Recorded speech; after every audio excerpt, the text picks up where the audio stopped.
and then 46 days later, he was killed. So, youngest guy to get killed in conflict in Afghanistan.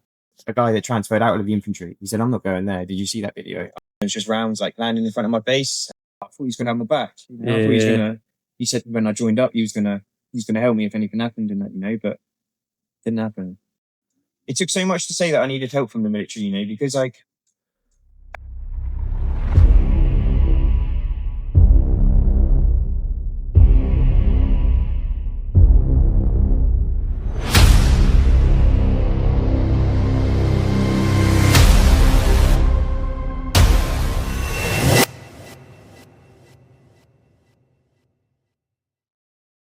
So today I've got Jody Samways with me. He's the founder of Pull Up A Sandbag. He's a former PWRR soldier and an Afghan veteran. So I'd just like to welcome him today. So Jody, cheers. Thanks for coming and chatting to me. Welcome. Yeah. So before we get into the meat of everything and we have a little bit of a chat, just a little bit of brief about you, where you were brought up, and how old you was when you joined the army and why did you join? So grew up in Poole down in South Coast in Dorset, and so I joined at 16. So my mum and dad got divorced when I was around 13 in around 2004, I think it was. And then classic, got moved away. Parents split up, moved away like hours away into a different county. And that was around when I was like year 10, so like my GCSE time in the UK. Yeah. And the whole curriculum changed. So my GCSEs, obviously, I wasn't that great in school anyway. I wasn't that fucking very good in school. So my GCSEs went to shit pretty much, and I wasn't that great in school anyway. I didn't really do that well. Not through not being intelligent. It was through not wanting to be at school. I just didn't really want to be there. I think a lot of boys are in that position, aren't they? Like young lads. Yeah, the subjects didn't interest me. Just wasn't my kind of thing. So when I was moved to school, and then I was going to go to college I wanted to do a PE college course, which was going to be like sports science. Yeah. And then obviously I didn't enjoy school, and I got to the college interview, and the guy said that I was going to have to go to college for like 3 years, and then I was going to go into uni for like 4 years. And for me, that was like the worst nightmare of my life. So I got back on the bus, and I was on the way home, and I remember looking out the window and seeing the recruitment office, and I thought, oh, fuck it, I'll join the army. I'd never wanted to join it before, and then got in, and I said, "Mum, I'm joining the army." She said, "You're fucking not." But then within 2-3 months, I was already done selection and straight into the military. Yeah, it's mad how quick that sort of initial phase passes, doesn't it? I don't know what the process is now. Obviously, this is the era I joined a similar time to, about a year or so before. But mine was a very similar experience to you. I signed up to college to do public services. Signed up and never even turned up on first day. Yeah, disappeared, joined the army. So yeah, it's very similar. So why the infantry? Why PWRR? The recruitment office guy was PWRR. Same standard. It seems a lot of people heavily influenced by who's in the careers office. Yeah. Was there other things you looked at and thought I might fancy that? I actually done alright on the barb test, to be honest with you, but there wasn't, to be honest with you. I thought about being a tanky for a minute, but obviously I didn't have a clue about the army. I'd never wanted to be a soldier, so for me, it was like I didn't really know much about the other regiments. It was just like the infantry soldier. I thought I was just going to go to war and just be in that role. Was you under the impression of then that, because clearly Afghan was kicking off when you joined, that I am joining and I am going to go to war? Was that very much your impression, or was you still like a bit naive of I'm just going on a little bit of a journey in the army? I knew I was going to join the army and go to war, but I don't think, especially not at that age. I was 15 when I've done selection, and then joined the army, went to Harwich 16 in 1 month. So you're aware of what war is, but you're most definitely not aware of like the realities of war. You definitely don't. Yeah. Nothing can pay for it as an older gentleman, let alone when you are literally a kid. I think that's a big conversation that people need to start having with people who are joining the military now. My oldest was keen on joining. She didn't end up joining, but I sat down and I had them chats being like, look, you need to be prepared for this. Show them the realities of what it actually is. Yeah. So it turned out, went to training at Catterick. I went to Harrogate. Harrogate. For a year. Yeah. And then went to Catterick, and then when you finished Catterick, I got sent out to Germany. So 17 in 2000 end of 2008, 2009, start 2009. I went to Germany. Germany's an 17 years old. experience in itself, isn't it? Yeah. Incredible days, great days. Yeah. I love Germany. I was at Hamel, you know. So where was you, Paderborn? Paderborn, mate, yeah. About an hour away. So Yeah. you know, I love my time in Germany. Yeah. Yeah. So you turned up to battalion and still 17. Still 17, yeah. Still 17. And what year was that? 2008. I went to battalion. 2009, around this. Yeah. Yeah. So when you got there, had lads been on tour? Been recently? So I turned up to my battalion. Obviously, I was underage. So some of the lads that I went through Harrogate with were already deployed. So when I was 17, so the guy I was, I'll tell you a little brief story in this one. So the lads I went through Harrogate with, some of them were already deployed to Afghan, but the guy that was opposite me in my bed space had already been killed. So he was deployed to Afghan. Yeah. Just we left Catterick. So I turned up to the battalion. He went straight to Afghanistan, and then 46 days later, he was killed. So 18 and 46 is William Aldridge. He was the youngest guy to get killed in conflict in Afghanistan. Yes. Yeah, it was a crazy moment, you know, just being that young and then like losing one of your young mates so soon. So did that then make you realise that what you was doing now is like real in a sense? You know, maybe before you might have been a little bit, say, naive to the fact of this maybe might happen, might not happen, but now someone who you'd shared a room with next bed space to you, you know, have been killed, you know, that's got to be like a massive eye-opening sort of moment.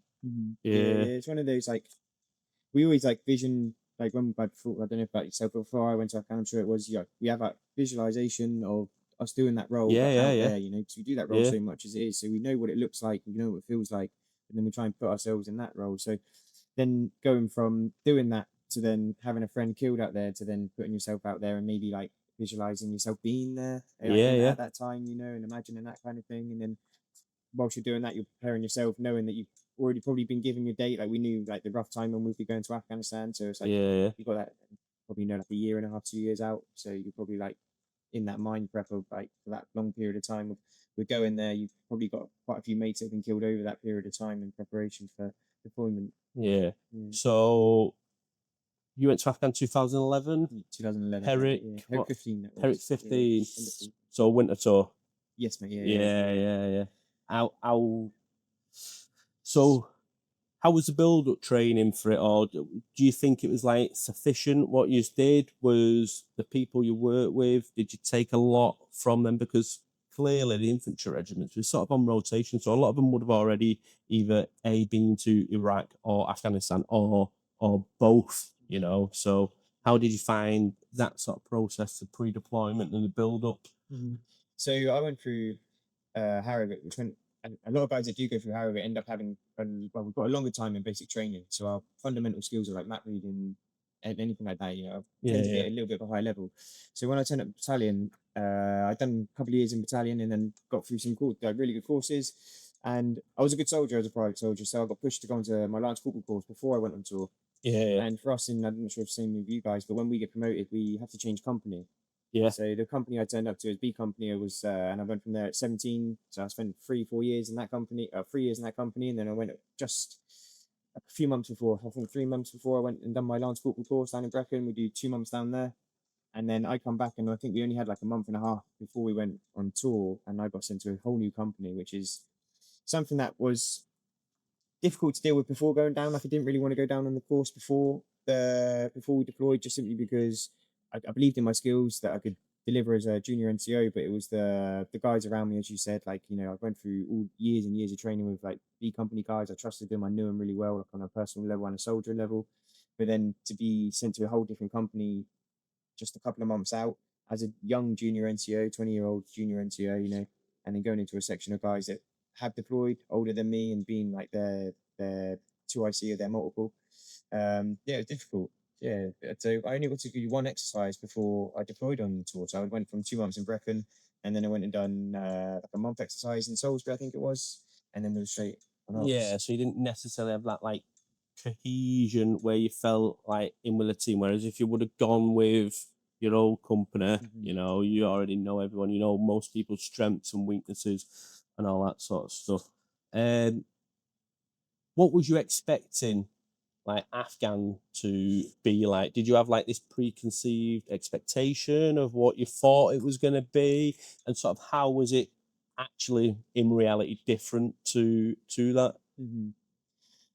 So we always seen like helmet cam footage and stuff like that of real, your firefights and stuff like that. So I always had like this image in my head, or this real idea of what it would be like in my head. And I spent, obviously, like I said, like visualization's always been quite a big part of me, whatever it is I'm doing. So I kind of knew it was going to be a bit leery. I had a really good, one of my training staff gave me a really good, we spoke about realities of war. Yeah, And in training we get realities of war briefs, but they're not realities of war. They're not showing us what we should be showing. But I won't mention his name, but I had a soldier show me helmet cam footage from an earlier tour, yeah, and this was of a Kazivac, and then also of like being in a real heavy firefight, like personal firefight, close engagement, and that for me was a real realities of war. So we had guys that were leaving training and going straight to Afghanistan, yeah, as I mentioned, and after that realities of war, there was a guy that transferred out of the infantry. He said, "I'm not going there. Did you see that video? I'm not going yeah, there." And that's the realities of war to me, because if I hadn't not been shown that video, I wouldn't have expected, I wouldn't have been able to prepare myself or expect what was to come when we did deploy. Um, so yeah, I initially went out there, and we got we had a quiet first couple of weeks, but then my multiple itself got detached from our company, so we got bounced around Afghanistan quite a bit. So we was in a lucky way as well. I think being stationed in one place, I'm not too sure what that would have been like, but we done like a month, 1 month here, 1 month there, and we got bounced around quite a bit. So we had quite a kinetic tour when we was like moving around different AOs. Got to experience like kinetic areas, and then we moved up to like Narrow Siraj North, where it was mainly just IEDs, it's like a Route Sefton, which was pretty heavy. And I expected the small arms engagements. I was prepared for them. We trained for them so much, but I didn't expect to. The likelihood of it having a casualty is very high when we go to Afghanistan, yeah, especially yeah. Especially when the we're out there. infantry, yeah. Yeah, so I kind of like prepared myself to that, to deliver that, like to deliver in those kind of situations. And when it happened, I did deliver. Yeah, Yeah. yeah. So for me, listening to you there, it was quite different to obviously how I perceived Afghan and my thoughts on it, because you're talking a lot about contacts. You're expecting a lot of contact, but in fact, Afghan, there was a lot of IEDs on the ground, as you just said. Then, did the amount of IEDs surprise you, or how did you find the IED side of warfare in Afghanistan? Yeah, so I think we can get, when we go into on exercises, and especially as an infantry soldier, we go and we practice all our attacks, and we get in firefights, like obviously blank rounds, etc. But we're drilling that, and we're going through that process so many times throughout the preparation before we deploy, in training, and then for on every time we go on exercise.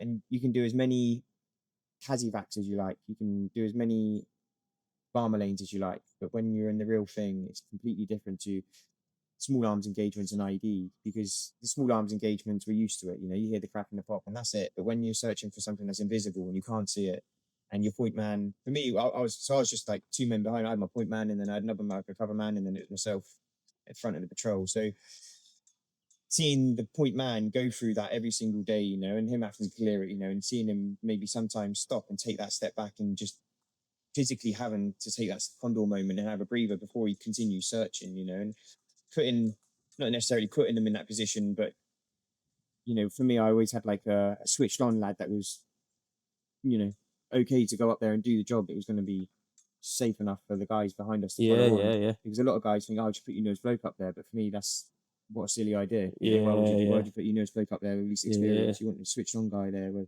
we can all follow on behind him. So yeah. Exactly. Obviously myself from that sort of IED world, like when we bounced around a lot and we was going out to these places, and you'd either see it, the difference between different sections and how they operated, and they'd have a brand new bloke at the front, and then you go to another one, and they'd be the experience, the switch on. They want to do it, like we was talking about in previous conversations. Lads want to sort of do it, because they'll get that recognition of being that guy at the front of the patrol who does the thing, you know.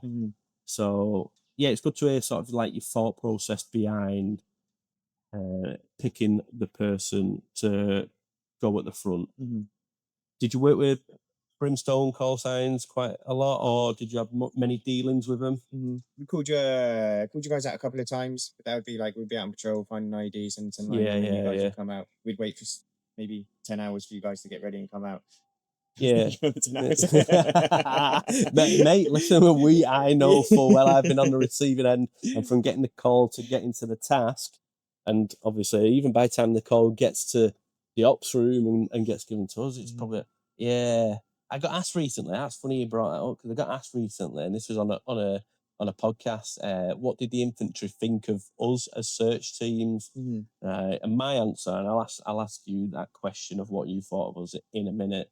I said they either loved us or they hated us, and they hated us for that fact of that exact reason. They'd come across an IED, they'd call a 10-liner up, and they fucking got put a cordon out, and you sat in the baking heat for fucking hours while you're waiting for a Brimstone call sign to turn up. But then on the flip side of that, other times we've gone out when people have been in the shit, you know, surrounded by IEDs, and we've gone in and we've pulled them out, and they've loved us. And hate is the wrong word. That's more of like me having that bit of banter, you know. They don't hate us, they just hate the process of everything taking so long. But what was your thoughts on us as search teams? No, it's funny you say it. Like, I think so for me, like in that moment, I remember complaining and being like, why the fuck are they taking so long? Yeah. But for us, like, so like, I remember we were patrol, like we went out and we found the ID, and then as you say, put out that cordon. But we also going on a deliberate op to go and get eyes on the compound that was like known Taliban stronghold. Yeah. So we're en route there, and we're probably like 200 meters shy and find this fucking ID. We call the Brimstone guys in, put a cordon out, and it might not even be in that long a time, but when you're in that position, as soon as if you go static in Afghanistan on patrol, straight away the ICOM chatter picks up, and they start talking about, we're there in this location, blah blah blah, come and meet me and stuff. So we might have been there. I'm not sure. Times gone from me there, but it might have been half an hour, it might have been 10 minutes. But as soon as that ICOM chatter picks up, and the guys are like, "Fuck's sake, where are they? Where the fuck are they? Because you can't just leave it and just roll off and just run away. You have to stay there and forward and fight the firefight if need be. Did you do a lot of mark and avoids? Yeah, quite a few. Like, even if it was just like maybe just if you wasn't completely certain, you'd mark it, avoid it, and send it through. But we never personally our patrol. We never done. My point man never done any full finds and like fully dug them up himself. I know we had. That's not the way. Literally, you're supposed to just do that. Just uncover just about enough. As soon it doesn't even matter if it's not an ID. If you get a tone and you think it's something, you go down, you confirm, you get a corner of something. That's your fucking job done. You aren't the specialist, mark and avoid, or calling the Brimstone guys 10-liner up. But what was the difference you seen between how sort of we worked as Brimstone and how the infantry worked? Yeah, so I think just speaking to you a lot this week, like it's the first time we met, and there's like to be honest, I've never really spoken to any other guys especially from outside of the infantry. I spoke to other cat badges from outside of the infantry about how they felt when they was on tour, and it really surprised me this week. Should have thought about it before, but like how we go out and our adrenaline's up, and then you guys go out, but you have, like for yourself, you have to suppress that adrenaline, and maintain a calm state for you to search. Whereas for us, if we went out in a calm state and then got into a firefight, I'm not sure how that would feel. It's like a bit.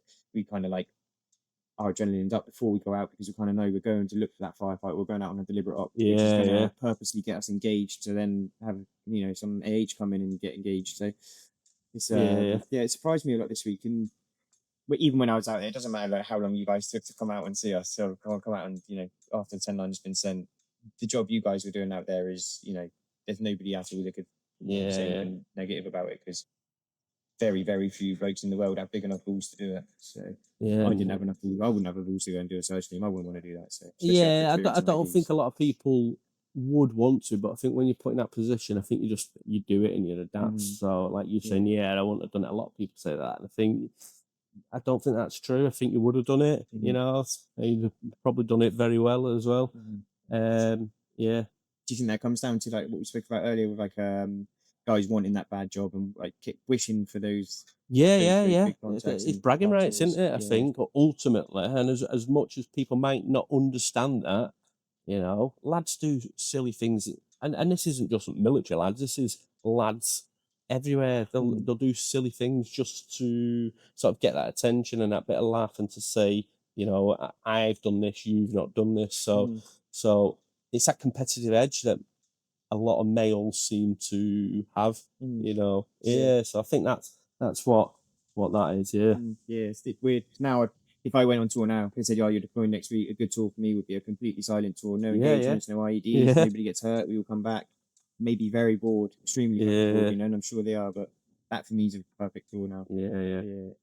Is there sort of any incidents that sort of stick with you?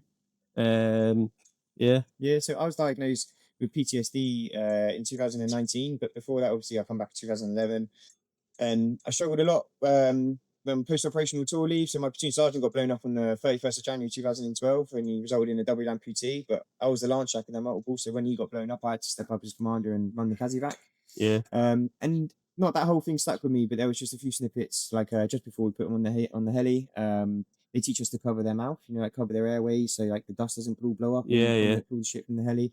And that moment for me was like, I went to go and cover his mouth how we get taught, but just it wasn't going to be enough, like when a heli's coming down 2 feet over me or whatever. So I went over the top of him and like kind of like went into like a turtle over the top of him. And when I done that, like we was kind of like face to face.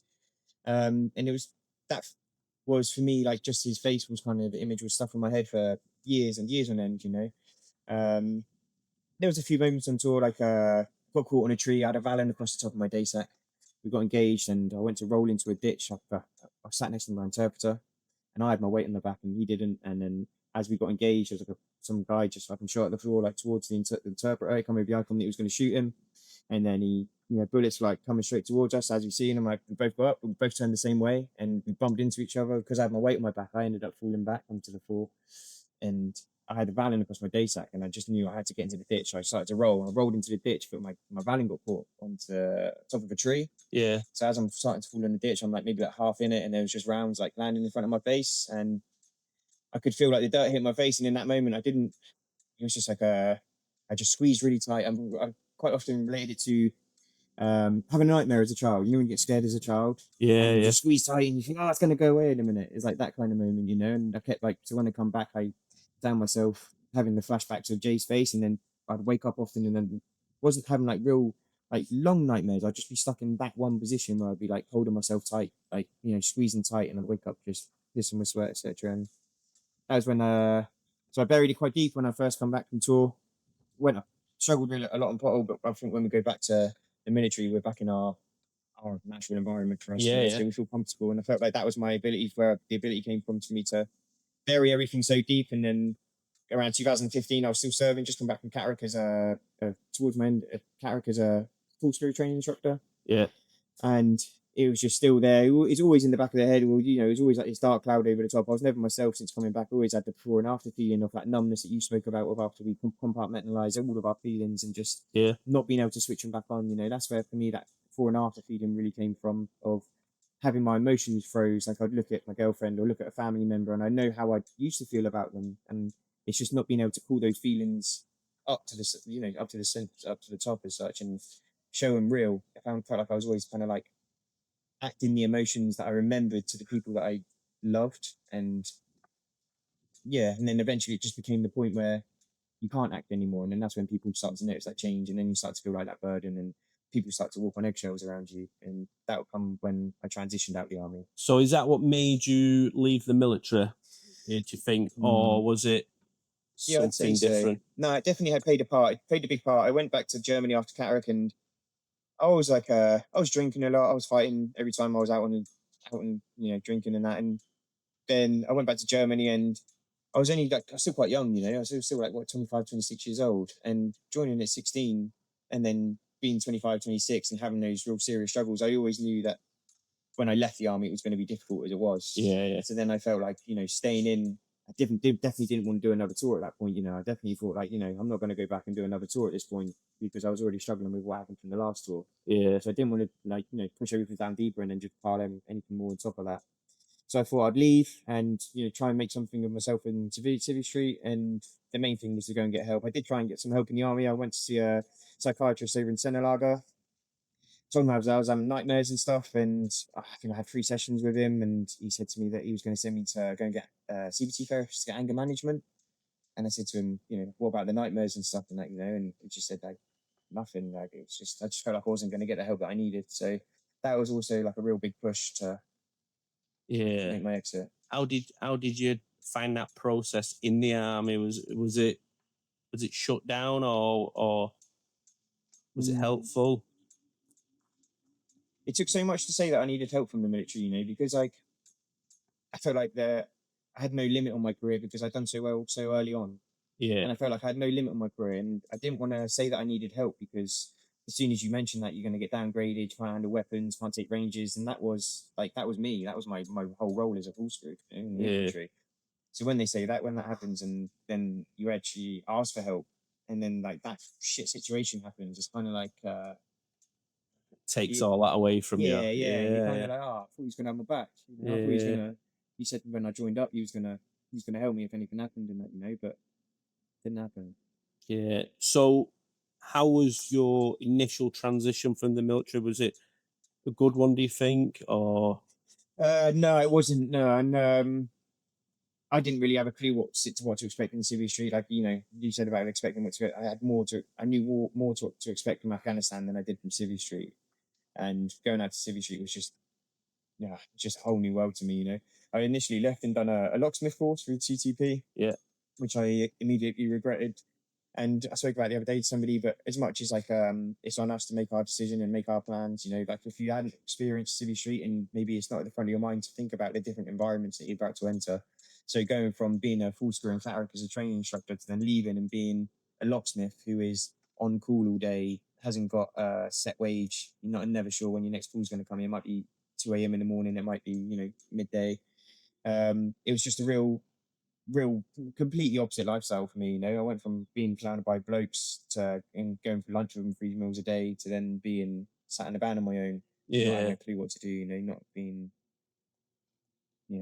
anywhere near my normal self. Yeah, it's a difficult thing leaving the military, and I was quite lucky because I opened up my own business, and because it was mountain biking, which is very much my passion. People come into shops. I was very fortunate and had that group of friends around me, like pretty quick. I'd created a group. But obviously it sounds like you didn't really have that, so that must have been quite difficult to deal with in its own right, because through the army, the resettlement, we're taught for how to go on these courses and do a job, but we're not taught how to become a civilian. And especially for like people like me and you who's joined at 16, we don't even know what that is. It's not like some people who've joined a bit later in life at 25 and have experienced that already, but we hadn't experienced that. So that must have been a very hard transition. I was very, very lucky, like I say, but yeah. So you didn't enjoy that. So you went on to do other things. What else, as a brief overview, have you done in that sort of time up until now? So when I was in the army, I loved the army so much. It was honestly what I was going to do forever in the army.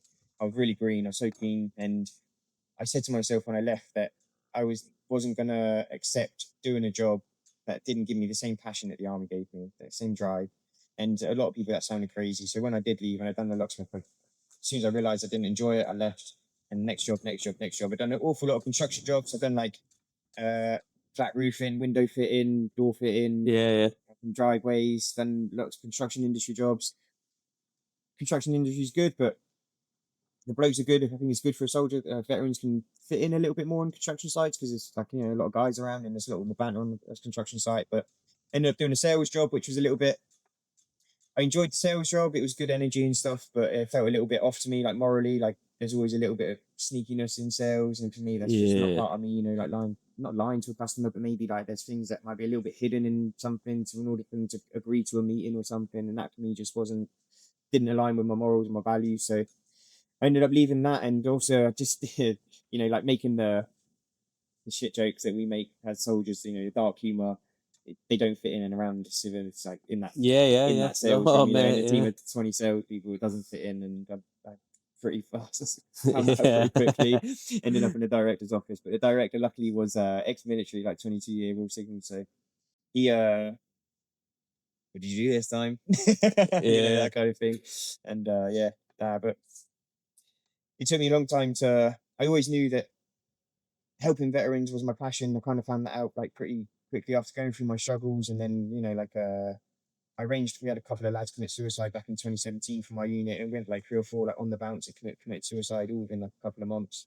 And after that, I arranged like a charity, not a charity, like a an event up at the Union Jack Club up in London, and had like loads of our lads from our battalion meet up there. And so it's selfish in a way, but that filled my cup like by doing that, and it's like that's where I kind of felt like, I could find a real passion in helping veterans that have also been through similar struggles to I have. So that's kind of where like this all started, and then it's just been something on a whole new trajectory from there, really. Yeah, that was pretty much what I was going to lead into about how this started.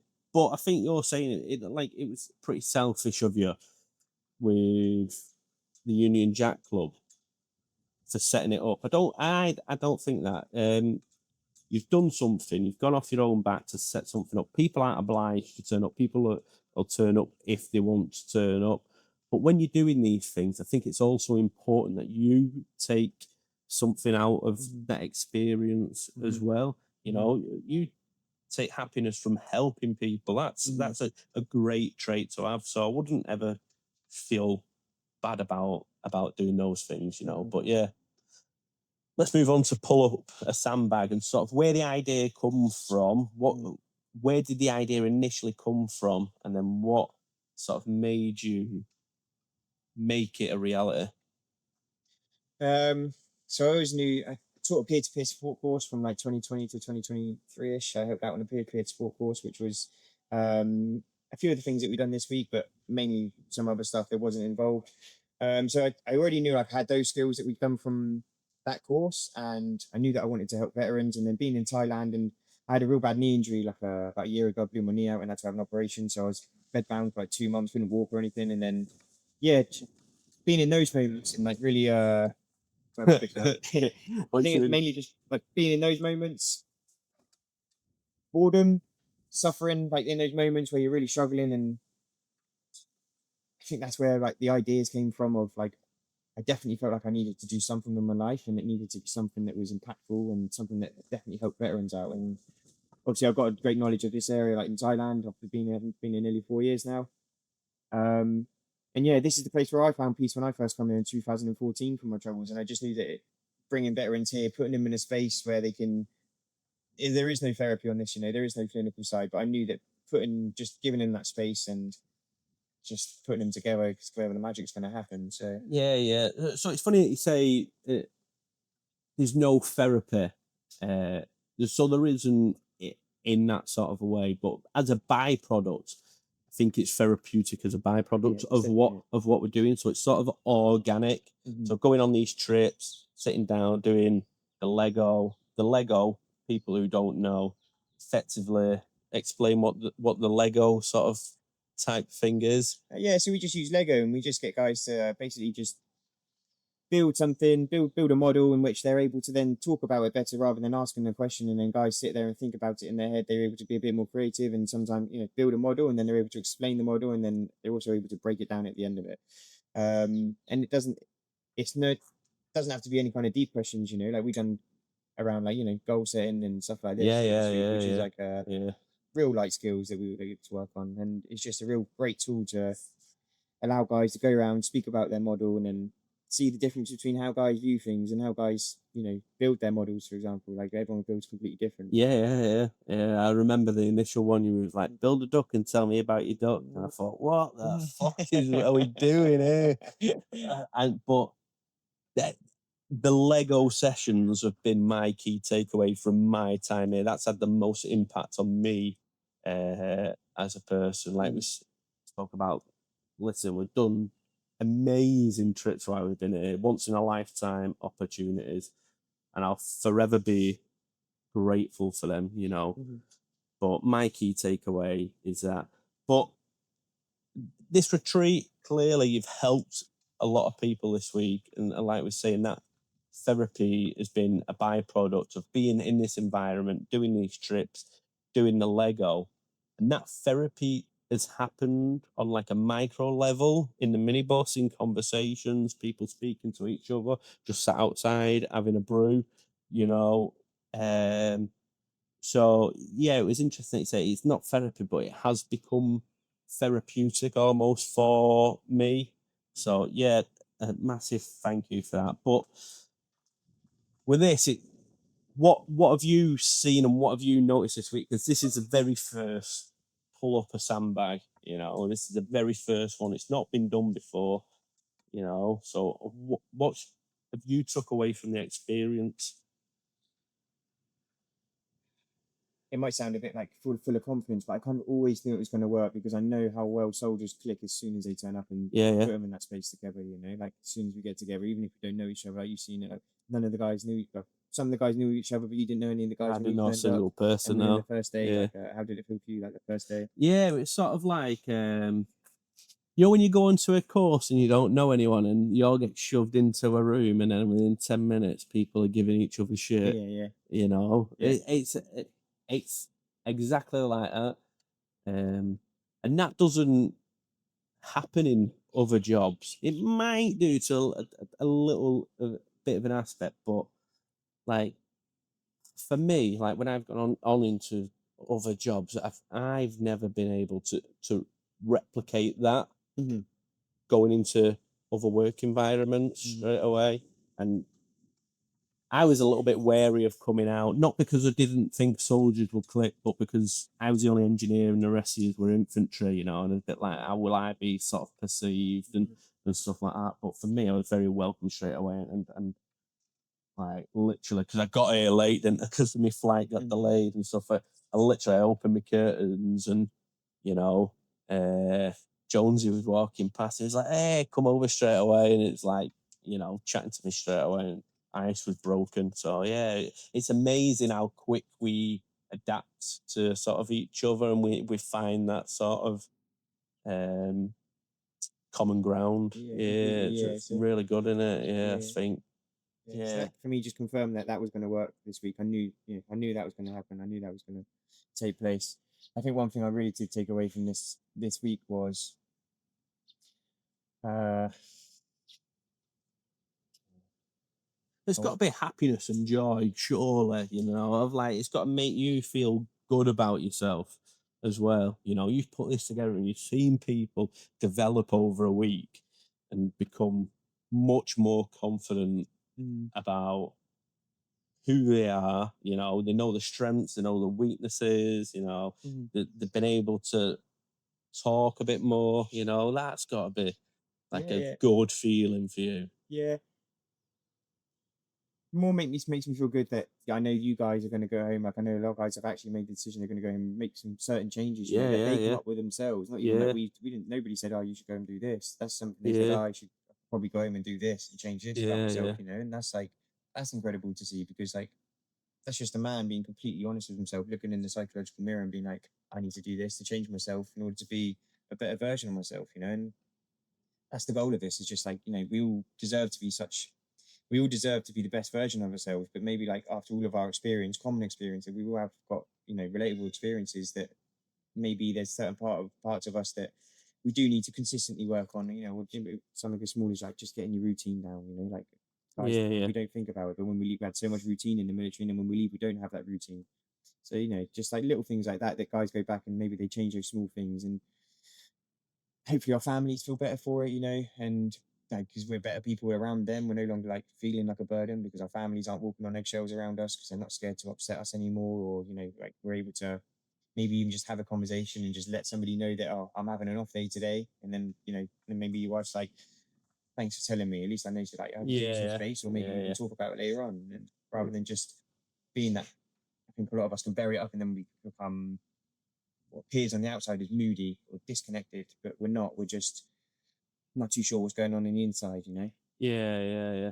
So for people who don't know, Jody's out of pocket sponsored these first 4 retreats himself. Out of pocket, he's paid for everything: the flights, the accommodation, the trips out, all that sort of stuff. So first of all, I want to say a massive thank you to you for that. But clearly that isn't going to be sustainable long term. You continually paying for it. So have you got like a plan of action to like turn money over and get it into Pull Up A Sandbag? And how do you think you're going to achieve that? And how can people watching this help out? So it's going to be in like 2 parts, really. Like, we're going to have all the social medias, which is going to be like the retreats content, so Facebook, Instagram, etc., where that will go. And then this week we've been filming, and same on the other retreats that come up. Guys are going to be have already been spoken about before, that we spoke about. What did you want to talk about? Like a kind of like our veterans, their stories, and that's going to be going on the YouTube, which will create a playlist. So any kind of like income from social medias is all going to be 100% of any kind of income from whatever we do in any area of Pull Up Sandbags, all going to go straight back into running these retreats. And then obviously we've got the charity opening, charity application going in, which is going to take 3 to 6 months, and that's where donations and sponsorships are going to come from. And once we're a charity, obviously then grants, etc., become available, and we can hopefully work with other charities in order to get those grants, for which they've got for their own veterans, and companies which have most companies have a pot to help out veterans or within their company. Yeah. And once people get on board and they kind of see what we're doing and see how helpful it is, and see the stories online and stories of like your guys' personal stories on YouTube and relatable content, Yeah. I think we just start to build from there, really. And I know it'll work. I have full belief in you guys. It's not just myself. I have full belief in the retreat. I have full belief in the guys telling their stories and how effective it's going to be for veterans at home, because us British guys just don't talk about it. I know certainly I'm going to champion the shit out of Pull Up A Sandbag, and I know this group, and you've seen these discussions happen, that we're already talking about charity events, doing something to sort of raise money. But what you can do is go over and like and follow and subscribe to his content. Make sure you engage in it. And if you do know someone, or if you do have a little bit of spare money, buy me a coffee link in the meantime until it's a registered business. But where can people find you? So I'm we Put Up A Sandbag retreats on YouTube, Facebook, and Instagram. Don't worry about my personal, it's all right. Yeah. But yeah, first Put Up A Sandbag retreats, Facebook, Instagram, and YouTube Yeah. currently. And we've got a Kofi link, which we'll put in the link below for guys that donate to. But it's important to note that, guys, if you are donating, it doesn't have to be a big amount, just a small amount. Any donations, as we say, aren't to start this venture. This venture's already started. It's already been started. The funding's already started, and any donations are just to help us scale and support the veterans that are going to come in the future. Yeah. No, it's been an amazing experience. One I'll keep with me forever, and 100% I'll be back here at some point. Good to hear. I need to bring my children and my missus to come and experience this. Because it's a different world. Yeah. So thank you for that opportunity. You're welcome.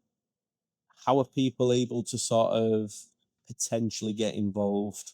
So yeah, at the moment it's a little bit harder for people to like apply for the retreats at the moment, just because we're going through the first 4 as like pilot retreats until like the charity's open and stuff, and then we can go like full bore in it. But so getting involved, yeah, just sharing and liking the content, engaging and stuff. And then later down the line, maybe within the next 2 months, we're going to release the dates for every single month, like onwards, probably next to like the first quarter of 2027, maybe I'll release those dates. But yeah, obviously the guys that are going to come through, there's going to be an application process in which we'll have to speak guys online and stuff, because as we say, obviously it's not a holiday, so it's not a free holiday for guys to come out, and it's also not therapy, so it's not for guys who need that therapy, but it's also not for guys just to come out and have a laugh and have a piss up. Because Yeah. it's neither of those two's in the middle. No, I'm happy. Thank you for your time today, Jody. It's been You, mate, an appreciate amazing it. experience, amazing conversation as always. So yeah, thank you. Thank you very much. Yeah, man. Cheers.